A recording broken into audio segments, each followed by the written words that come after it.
Bismillahirrahmanirrahim. Assalamu alaikum viewers.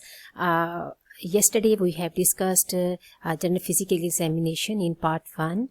And we covered two contents, that was general principles of conducting an examination, and we discussed about the preparation of patient, preparation of self, and preparation of the environment prior to conducting a physical examination, and different positions we also discussed, and what equipments we needed for general physical examination. And today we are going to discuss about the appropriate techniques for inspection, palpation, percussion and auscultation. और आपके exam में ये techniques जो हैं वो ऐसे भी आ सकते हैं, cardinal techniques of general physical examination. ये भी हो सकता है कि what are the methods to do general physical examination. तो इन ये सारे क्वेश्चन आएंगे, तो इसमें आपने यही लिखना होता है, inspection, palpation, percussion and auscultation. ठीक है. और अगर आपने पार्ट 1 नहीं देखा तो पहले आप पार्ट 1 देख लें, और उसके बाद हम ये जो है इसमें टेक्निक्स देखेंगे, इनको हम डिस्कस करते हैं. तो व्यूवर्स, अगर आप मेरे चैनल पे न्यू हैं तो प्लीज़ आप पहले मेरे चैनल को सब्सक्राइब कर दें, ताकि मेरे आने वाली हर न्यू वीडियो सबसे पहले आपको मिले. तो आज हम स्टार्ट करते हैं जनरल फिजिकल एग्जामिनेशन. कल हमने यहाँ तक पार्ट 1 में कर लिया हुआ है, इक्विपमेंट्स को हमने डिस्कस कर लिया हुआ है. ओके जी. ये है the art of physical examination using techniques. First of all inspection, second one is palpation, and third one is percussion, and after that auscultation. Auscultation which we do with stethoscope, right? And percussion which we do with both hands, one hand below the other hand, and by using the our middle finger of both hands. ठीक है, हम next आके इसको discuss करते हैं. इन palpation we palpate the skin of the patient, palpate the organ of the patient, means touch करके हम patient को हैंड से टच करते हैं, और इसको हम कहते हैं palpation. हम डिस्कस करते हैं इसको डिटेल से. फर्स्ट ऑफ ऑल इंस्पेक्शन, जो हमारी फर्स्ट टेक्निक है. Inspection is the visual examination which is assessing by using the sense of site. It should be deliberate, purposeful and systematic. In addition to visual observation, olfactory, smell and hearing cues are noted. अब ये है कि जो inspection है आपका, जैसे हमने subjective और ऑब्जेक्टिव डाटा की प्रीवियस हमारी जो वीडियो थी, जो हमारा लेक्चर था, उसमें हमने इसको डिस्कस किया हुआ है. तो इसमें क्या है, इंस्पेक्शन में आपकी क्या है कि विजुअल एग्जामिनेशन है. आप क्या करते हो, आप देखते हो पेशेंट का कि पेशेंट की स्किन का कलर क्या है, पेशेंट की हेयर डिस्ट्रीब्यूशन क्या है, पेशेंट की सिमेट्री है नहीं है, पेशेंट की मीन्स के कोई प्रोट्रूजन ऑफ आइज तो नहीं है, और इसके बाद जो पेशेंट का जेस्चर है वो क्या है. ये सारी चीज़ें आप देखते हो. तो इसका मतलब है कि आप अपनी सेंस ऑफ विजन जो है वो यूज़ कर रहे हो, राइट. और ये प्रोसेस हमारा बहुत डेलिब्रेट, अटेंटिवली, कॉन्शियसली हमने देखना है, और पर्पसफुली देखना है, और एक सिस्टम वाइज देखना होता है. इसके बाद क्या है कि आपकी विजुअल ऑब्जर्वेशन जो है वो भी होती है इंस्पेक्शन के अंदर ही. इसके अलावा आपका जो पेशेंट की स्मेल है, मीन्स के अगर पेशेंट की ब्रीदिंग में से स्मेल आ रही है, जैसे फ्रूटी स्मेल आ रही है, तो डायबिटिक कीटोएसिडोसिस में, तो उसको भी हम इंस्पेक्शन में लेते हैं. इसके अलावा हेयरिंग, आपको पेशेंट की कोई वीज जो है वो सुनाई दे रही है, आप पेशेंट का स्ट्राइडर सुनाई दे रहा है, ठीक है, तो इसका मतलब है कि वो भी आपका क्या है कि वो आपकी इंस्पेक्शन में आ रहा है. ठीक है. तो इसमें हमारी एग्जाम्पल्स क्या है, पेशेंट अपीयरेंस, कि पेशेंट आपको कैसा फील हो रहा है, हेल्दी है, थिन है, हाइजीनिक कंडीशन कैसी है, पेशेंट का मूड कैसा है, पेशेंट डिप्रेस्ड है, यूफोरिक है, मैनिक हुआ है, फेशियल एक्सप्रेशन क्या है, डिप्रेसिव है या कि नॉर्मल है, स्किन कंडीशंस क्या हैं, कोई क्रैक्स तो नहीं है, स्किन में कोई जो है हेयर डिस्ट्रीब्यूशन क्या है, स्किन का कलर क्या है, स्किन में कोई स्केलिंग वगैरह तो नहीं है, कोई एब्सिस तो नहीं है, कोई एक्स्ट्रा ग्रोथ तो नहीं है, सिमेट्री एक जैसा है बोथ साइड्स पे.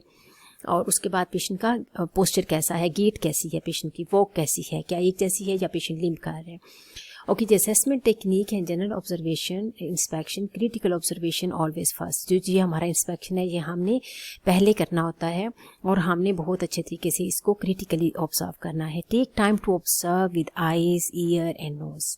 ठीक है, आपने विजन भी यूज़ करनी है देखने के लिए. आपने जो सुनाई दे रहा है, आपको वाइब्रेशंस, आपको मीन्स के पेशेंट की सिक्रीशंस की आवाज़ जो है वो आपको सुनाई दे रही है, पेशेंट की चेस्ट से आपको सुनाई दे रही है, पेशेंट की बावल साउंड्स आपको जो है वो लाउड हैं, तो वो आपने ये सारी चीज़ें जो है ये आपको आएंगी. और ईयर से, और उसके बाद नोज से आपको स्मेल मुख्तलिफ तरह की.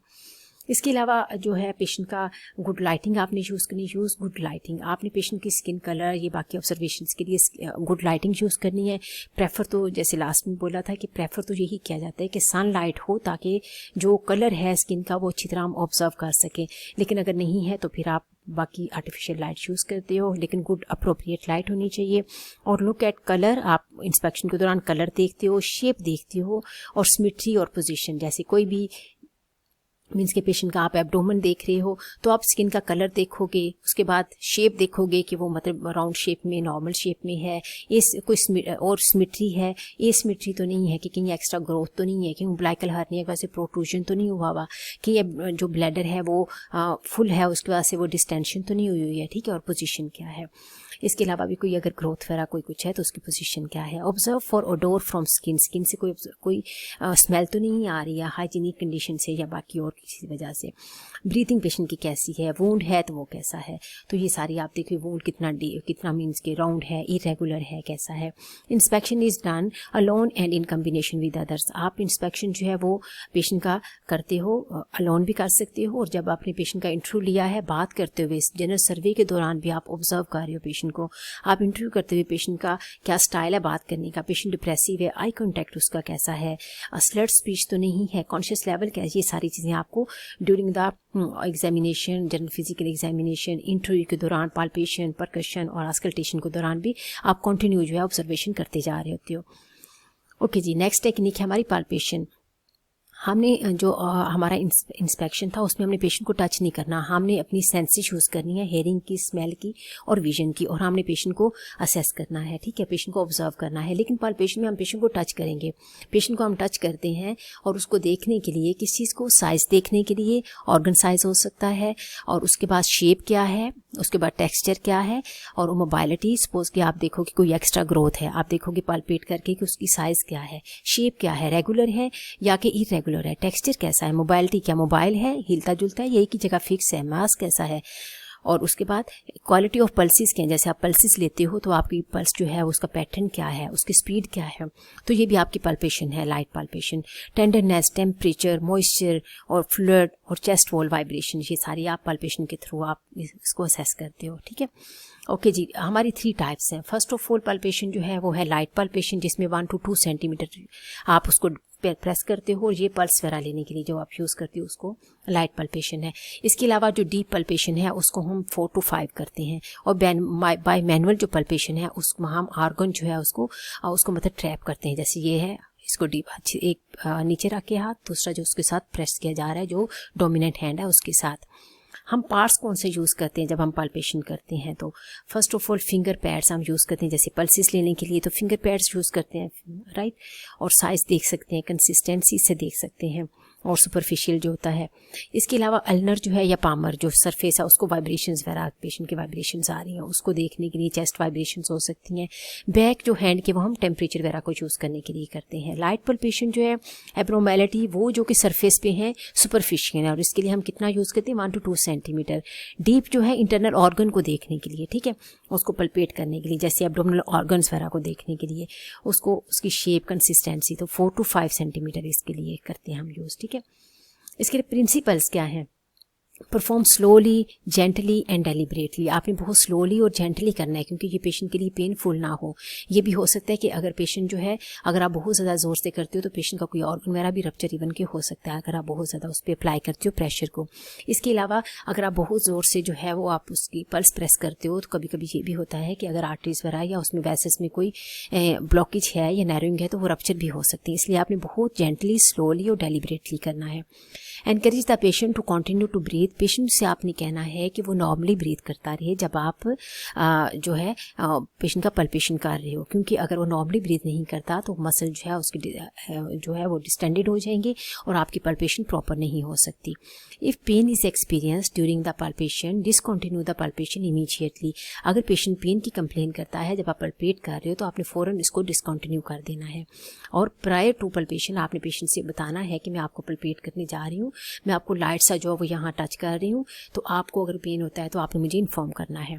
इसके अलावा अगर पेशेंट को आप ऐसी जगह पे कर रहे हो पाल्पेशन जहाँ पेशेंट को दिखाई नहीं दे रहा, तो आपने पेशेंट को बताना है कि आप किधर, कहाँ और क्यों कर रहे हो। ठीक है, जैसे आप फेमरल पल्सेस वगैरह ले रहे हो या ऐसे एरिया में कर रहे हो, तो आपने इसको पेशेंट के साथ साथ बताते जाना है।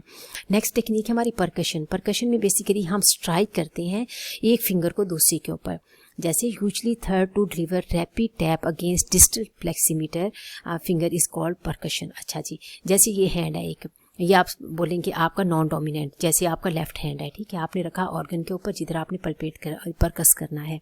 ये आपकी इंडेक्स फिंगर है दिस वन, और ये आपका जो है ये आपकी मिडल फिंगर है। ठीक है, ये आपने एक हाथ नीचे रख लिया, दूसरा हाथ आपका ये है जो डोमिनेंट हैंड है, जो आपका राइट हैंड हो सकता है, ज़्यादा लॉन्ग करना है, राइट हैंड डोमिनेंट होता है।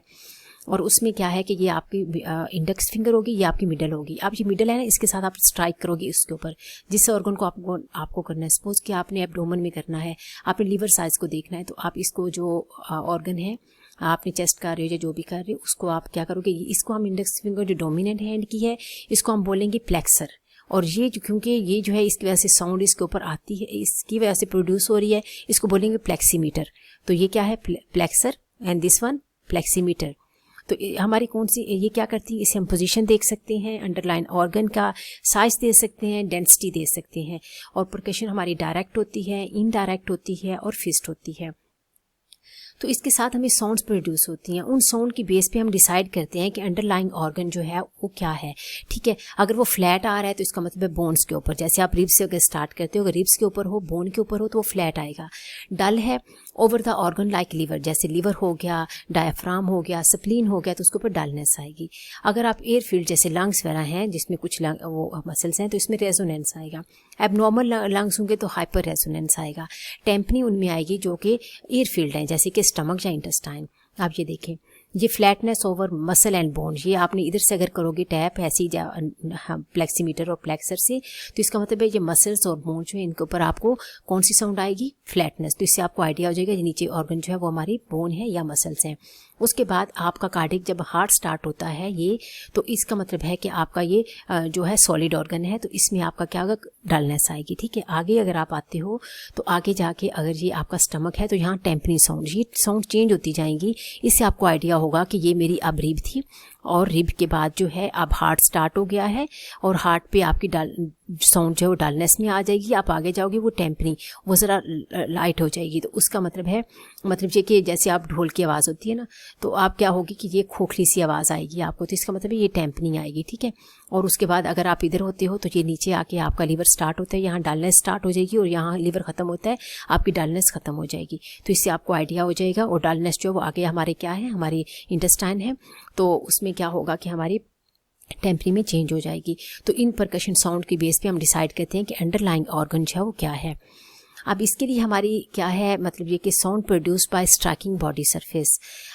अब क्या मैंने बोला कि एक आपने जो नॉन डोमिनेंट है वो नीचे है, डोमिनेंट ऊपर है, फ्लेक्सीमीटर है, और दूसरा दोनों के हम मिडिल फिंगर यूज़ कर रहे हैं। ठीक है, produces different notes depending on underlying surface. ये हमने बोल दिया कि डलनेस हो सकती है, रेजोनेंट हो सकती है, और उसके बाद फ्लैट हो सकती है, टेम्पनी हो सकती है। Use to determine size shape of underlying organ या structure by establishing their borders and indicate the if tissue is air filled, fluid filled और सॉलिड। ठीक है, जैसे हार्ट पे हमने किया, लिवर पे किया, और वो हमें उससे आइडिया हो गया। ठीक है, ओके जी। नेक्स्ट है हमारा last, auscultation is the using of diaphragm and bell of the stethoscope to detect the characteristic heart, lungs and bowel sound. ये आपका जो स्टेथोस्कोप है, आपने ये अच्छी तरह फिक्स कर लेने हैं इसके जो ईयर पीस हैं उनको, और उसके बाद इसको ये जो है, ये जो बड़े वाला होता है इसको डायाफ्राम कहते हैं, जो पीछे होती है उसको बेल कहते हैं।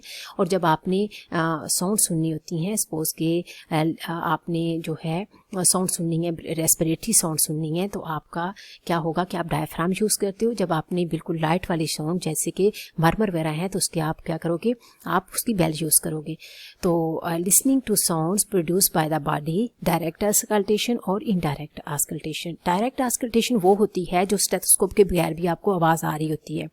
ठीक है, उसे हम कहते हैं डायरेक्ट आस्कल्टेशन। और इनडायरेक्ट वो है जिसमें हम स्टेथोस्कोप यूज़ करते हैं। Know how to use stethoscope skill. ठीक है, fine tune your ear pick, आपकी जो बिल्कुल अच्छी तरह फिक्स होनी चाहिए आपके मतलब ईयर में। और उसके ईयर पीस जो हैं। उसके बाद हम फ्रीक्वेंसी, पिच, इंटेंसिटी और ड्यूरेशन देखेंगे।